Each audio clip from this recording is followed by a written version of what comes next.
The way the Minnesota Vikings lost against the Philadelphia Eagles should not surprise you because if you watch the Minnesota Viking games, you would know that this is the exact same way they lost against Tampa Bay on Sunday. The exact same formula.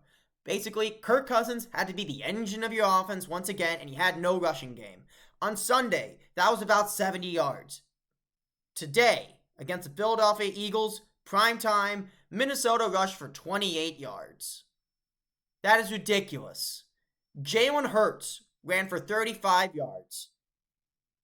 That's more than all your running backs. That shouldn't happen. Kirk Cousins did play a good game on the offensive end. Yeah, 31 for 44, 364 yards, 4 touchdowns. But this game would have been different if you had a great rushing attack. I mentioned it in my NFC North video. I'm going to have a link to that in the description.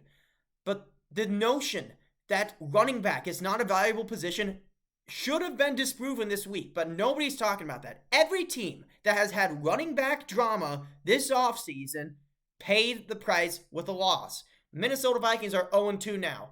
They got rid of Dalvin Cook. The Los Angeles Chargers, Austin Eckler. Giants with Saquon Barkley, making him sign a contract with basically a franchise tag. The Colts with Jonathan Taylor. The owner would rather pay to move a dead whale than pay their running back. They lost. Go down the list.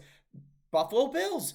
Buffalo. They lost their running back in a jet ski accident and decided, you know what?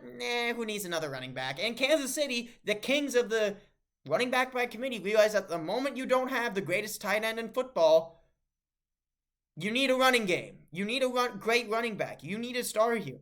Minnesota just can't run the football. So until they figured out this is a one-dimensional offense. Philadelphia dominated the time possession 2-1. It's because they were able to run the ball. Now, on a different note with Philadelphia, I will point out it's really interesting the way they used DeAndre Swift. They ran him a lot in between the tackles, which is not wise for a guy that is always injured. Like, that was a big knock in Detroit. He just couldn't stay healthy for multiple games. So that's an interesting strategy. We'll see how well that works for him in the long run. But knowing Detroit's luck, DeAndre Swift will probably have a fantastic healthy year the moment they get rid of him. For Minnesota, though, it's some good news. So T.J. Hawkinson caught a couple touchdowns. Jordan Addison looked promising. Justin Jefferson, it looked like not only that he had a great game against Darius Slay, but also he's finally getting some pieces around him. And Kirk Cousins, again, did a great job moving the football around the field. So if you're a Minnesota fan, there is some hope for this season, but you got to get that rushing attack figured out. Coming back from 0-2 is not impossible, especially with your schedule, because everybody was kind of expecting this loss to Philadelphia. You kind of screwed yourselves over with that loss to Tampa Bay in week 1, but stuff happens. NFL's weird. Sometimes you win games you shouldn't win, and sometimes you lose games that you really, really should have. So hats off to the Philadelphia Eagles. For Minnesota, though, this isn't great, especially if the Lions or Packers win and then you're 2 games behind trying to catch up in the division. It's not an ideal position to be in, but we'll have to see what happens. So Minnesota, you got to figure out that rushing game. The defense, it looked like Brian Flores was doing fine until Jalen Hurts started being Jalen Hurts towards the end of the game. So that's a little bit of a good thing too.